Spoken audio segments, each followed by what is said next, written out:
जय हिंद दोस्तों, आप सभी का स्वागत है हमारे YouTube channel credible classes online tech पर। 50 क्वेश्चन का एक सीरीज चल रहा था और उसी क्रम में कक्षा 12 बोर्ड के बहुविकल्पी जो बहुत इंपॉर्टेंट क्वेश्चन होते हैं उसमें से 25 क्वेश्चन का मैं सेट लेकर आया हूं और तीसरा वीडियो जो होगा वो भी 25 क्वेश्चन का होगा, यानी टोटल आपके 100 क्वेश्चन हो जाएंगे। और इसको 25 करने का इसलिए था क्योंकि इसमें बहुत सारे मैटर हैं और इसको आप जब पढ़ेंगे तो वीडियो बहुत लंबा हो जाएगा, तो हम चाहते हैं कि वीडियो शॉर्ट रहे ताकि आप फटाफट चीज़ों को याद रखें। ठीक है, तो इसीलिए इसको 25 क्वेश्चन का ही सेट लगाया गया है। हालांकि 25 क्वेश्चन भी आपको 50 और 75 के बराबर होंगे। कैसे होंगे पढ़ते समय हम लोग देखेंगे। ठीक है, आइए देखते हैं। सबसे पहली जो हम लोग की रचना है उसका नाम है कला और बूढ़ा चांद। लिखा है सुमित्रानंदन पंत जी ने और विधा है कविता संग्रह। अब लगातार बैक टू बैक 3 महाकाव्य मैं आपको बता रहा हूँ काव्य काल का, है ना। ये जो पहला वीडियो आया था वो गद्य खंड का था 50 क्वेश्चन, ये दूसरा 25 जो है ये काव्य खंड का और तीसरा जो आएगा वो भी काव्य खंड का आएगा। तो लोकायतन एक महाकाव्य है सुमित्रानंद पंत जी के द्वारा लिखा हुआ, बहुत इंपॉर्टेंट है। रामचंद्रिका भी एक महाकाव्य है केशवदास जी के द्वारा लिखा हुआ और पद्मावत भी एक महाकाव्य है मलिक मोहम्मद जायसी जी के द्वारा लिखा हुआ। तो 3 बैक टू बैक महाकाव्य आपको मिल गए, बहुत इंपॉर्टेंट। आइए आगे चलते हैं। आगे है सड़क से संसद तक। धूमिल जी ने इसको लिखा है, यह एक काव्य संग्रह है। धूमिल जी का कभी कभी पूरा नाम पूछ देता है तो सुदामा पांडे। चांद का मुंह टेढ़ा है, ये क्वेश्चन आया हुआ है बोर्ड में, बहुत इंपॉर्टेंट है। ये भी एक काव्य संग्रह है, मुक्ति बोध जी ने इसको लिखा है। अगली रचना हम लोग की है परिमल, और परिमल जो है वो काव्य संग्रह है जो निराला जी ने लिखा है। कमेंट में आप लोग बताएंगे कि निराला जी का पूरा नाम क्या है। आगे चलते हैं। अगली रचना हम लोग की है निर्जा। तो निर्जा किसने लिखा है? निर्जा एक काव्य संग्रह है जिसको लिखा महादेवी वर्मा जी ने। महादेवी वर्मा जी को आधुनिक युग की मीरा भी कहा जाता है, बहुत इंपॉर्टेंट क्वेश्चन है, आता है। चिदम्बरा। चिदम्बरा एक कविता संग्रह है, लिखा है सुमित्रानंदन पंत ने। सुमित्रानंदन पंत जी को प्रकृति का सुकुमार कवि कहा जाता है, प्रकृति का सुकुमार कवि। और इसी रचना पर इनको ज्ञानपीठ पुरस्कार मिला था, याद रखेंगे। ज्ञानपीठ पुरस्कार हिंदी साहित्य क्षेत्र का सबसे मानद पुरस्कार है, यानी सबसे नंबर 1 का पुरस्कार है। ठीक है, जैसे हम लोग अगर बात करें नागरिक सम्मान में सबसे बड़ा है भारत रत्न, उसी तरह अगर हम लोग हिंदी साहित्य की बात करें तो उसमें चिदम्बरा नंबर 1 पर है। ठीक है, आगे बढ़ते हैं। यशोधरा एक रचना है, किसकी है? प्रबंध काव्य है, मैथिली शरण गुप्त जी। थ पे छोटी की मात्रा होगी, मैथिली शरण गुप्त, शल्यम वाला होगा। ठीक है, आइए अगले टॉपिक पर चलते हैं। तो बच्चों अब मैंने यहाँ बिल्कुल इसको चेंज किया है। चेंज इसलिए किया कि आप लोग के सूटेबिलिटी के लिए। सूटेबिलिटी मतलब क्या कि आप लोग को मतलब थोड़ी सी सुविधा हो जाए। आइए देखते हैं क्या सुविधा होगी। प्रश्न आएगा प्रयोगवादी काव्यधारा के 2 कवि। लिखा रहेगा अज्ञे धर्मवीर भारती, आपको टिक कर देना है। प्रश्न ऐसे नहीं आएगा। प्रश्न कैसे आएगा? प्रश्न आएगा कि निम्न में से कौन प्रयोगवादी कवि है या प्रयोगवादी काल का कवि है। तो बस 3 अलग ऑप्शन होंगे, एक अज्ञे होगा या 3 अलग ऑप्शन होंगे, धर्मवीर भारती का नाम होगा, तो आप टिक कर देंगे, आपका बन जाएगा। अगला जो हम लोग को पढ़ना है वो क्या पढ़ना है? वो पढ़ना है आदिकाल का अन्य अन्य नाम। तो याद रखेंगे आदिकाल का नामकरण किसने किसने किया। तो प्रश्न ये नहीं आएगा, प्रश्न आ सकता है आदिकाल का एक और नाम क्या है। 4 ऑप्शन दिया होगा तो आपको याद रखना है। उसका नाम वीरगाथा काल भी है, अपभ्रंश काल भी है, चारण काल भी है और सिद्ध सामंत काल भी है।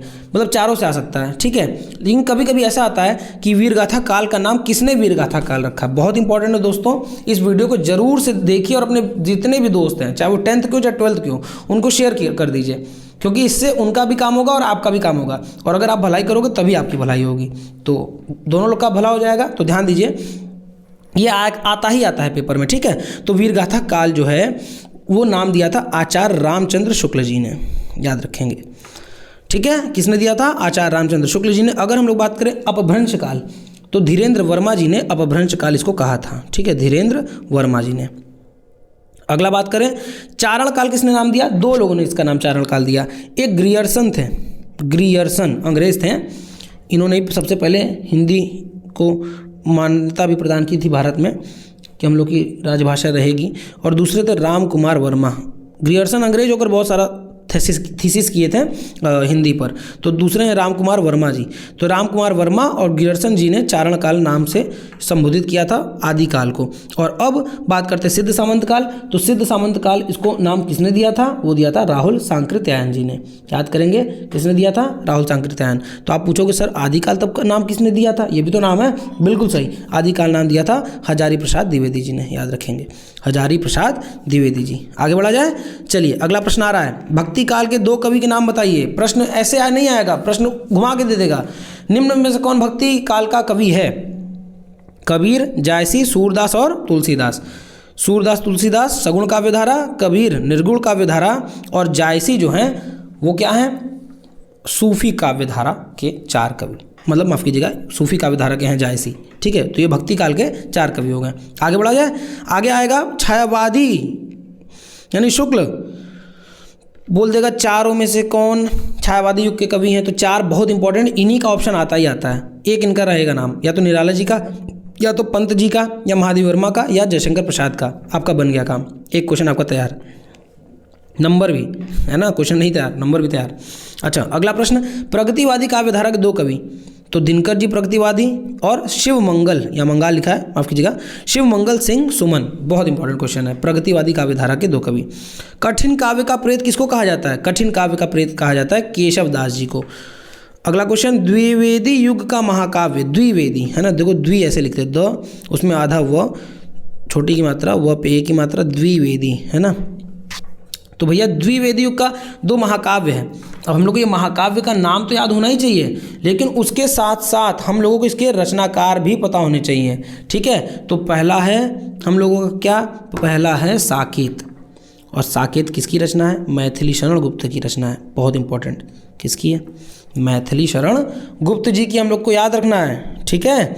और दूसरी रचना का अगर बात किया जाए तो वो है हम लोगों का प्रिय प्रवास। तो प्रिय प्रवास किसकी रचना है, तो वो ये हरिऔध जी की रचना है। किसकी है, हरिऔध। किसका नाम था हरिऔध, आपको पता होना चाहिए ना, अयोध्या सिंह उपाध्याय उर्फ हरिऔध। आगे बढ़ा जाए, अगला है प्रश्न, तार सप्तक का समय सीमा बताइए, यानी पहला तार सप्तक 1943 में, दूसरा 51 में, तीसरा 59 में, और चौथा 79 में, यानी 79, 43, 51, 59 और 79। ये मैंने पहले वाले में बताया। इंपॉर्टेंट इसलिए है कि प्रथम तार सप्तक पूछ लेता है कि पहले तार सप्तक है क्या, तो 7 कवियों का संगम तार सप्तक है। 7 लोग मिलकर रचना करते थे, उसको प्रकाशित करते थे रचनाओं को। इसके पहले अध्यक्ष पूछ लेता है, तो वो कौन है, अज्ञेय जी हैं। इसके पहले अध्यक्ष कौन है, अज्ञेय जी। इसके सन को कैसे याद करें, सर पहला पूछ लिया, दूसरा पूछ लिया, तीसरा, कुछ भी पूछ सकता है, बिल्कुल सही, कुछ भी पूछ सकता है, लेकिन बहुत सिंपल है बेटा। सिंपल क्या है, पहला याद कर लो 1943, बाकी बहुत सिंपल है। कैसे, 43 में 8 प्लस कर दो तो 51 आता है, 51 में 8 प्लस कर दो तो 59 आता है, और 59 में 20 प्लस कर दोगे तो 79 आ जाता है। सिंपल है, पहला याद करना है बस आपको। पहला कितना है, 43, 1943, इसमें 8 ऐड करो तो 43 में 10 ऐड करोगे तो 53, 2 घटा दोगे तो 51, 1951 देखो दूसरा हो गया। अब दूसरा 51 में 8 प्लस करो 59 होता है, देखो 59 हो गया। और आखिरी वाला याद रखना कि 20 साल बाद हुआ था चौथा वाला आखिरी वाला, तो 1979। वेरी सिंपल है ना। आगे बढ़ते हैं, हिंदी साहित्य का इतिहास काल, यानी कि ये आदिकाल, भक्ति काल, रीति काल और आधुनिक काल, इन चारों का नाम आपको पता होना चाहिए और इसका समय सीमा भी पता होना चाहिए। देखिए हम कितने क्वेश्चन करा रहे हैं, ये कहने को 9वें क्वेश्चन पे हम लोग, लेकिन कम से कम हम लोग का 50-40 क्वेश्चन अब तक तैयार हो गया होगा, क्योंकि क्वेश्चन के अंदर क्वेश्चन हम लोग पढ़ रहे हैं। अब आदिकाल की जो समय सीमा है वो 743 ईस्वी से 1343 ईस्वी है। बेटा ईस्वी याद रखिएगा, है ना, ईस्वी, ईसा पूर्व नहीं बोल रहे, ईस्वी।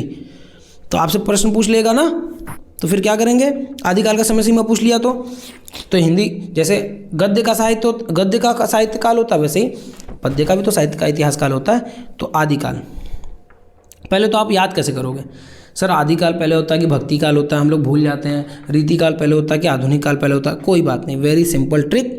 आबरा का डाबरा बचपन में सुने हो तुम लोग, एक पिक्चर थी ABRA, ए से आदिकाल, बी से भक्ति काल, आर से रीति काल और ए से आधुनिक काल। कितना सिंपल है, आबरा का डाबरा, है ना, ऐसे याद रख सकते हो।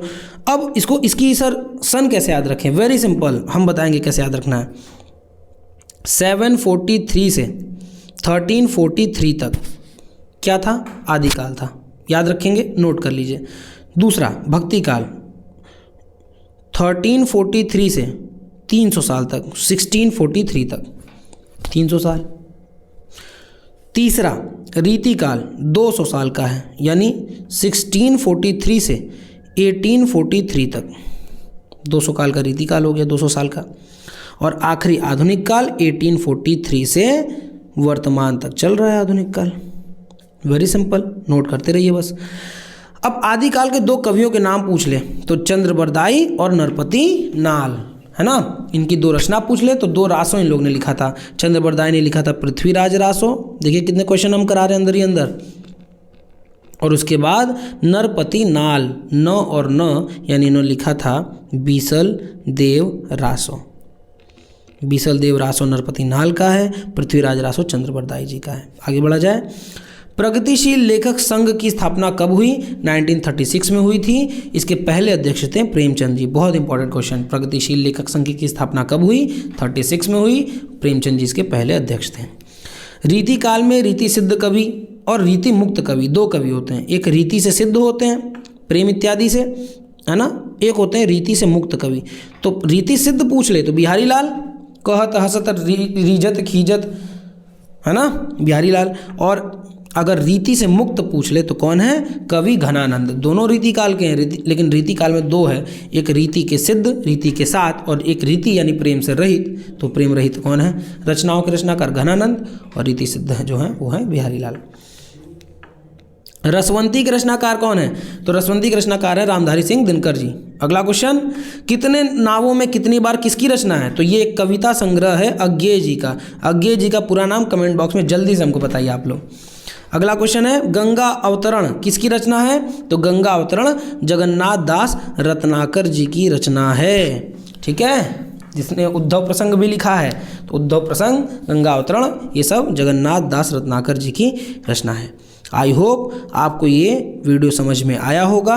अगर आया है, ये 15 क्वेश्चन ही 40 क्वेश्चन के लगभग बराबर हैं, तो इसका या तो स्क्रीनशॉट लो या तो फटाफट नोट्स बनाओ और अपने दोस्तों को ज़रूर से इसको क्या करो, शेयर कर दो। फिलहाल चैनल को सब्सक्राइब कर दो, नहीं किए हो तो वीडियो को शेयर करो और वीडियो को लाइक करो और ढेर सारा हमें कमेंट भी करो। चलिए, आप सभी को परीक्षा के लिए शुभकामनाएं। मिलते हैं अपने अगले वीडियो में 25 और बेहतरीन क्वेश्चन के साथ। तब तक के लिए जय हिंद, जय भारत।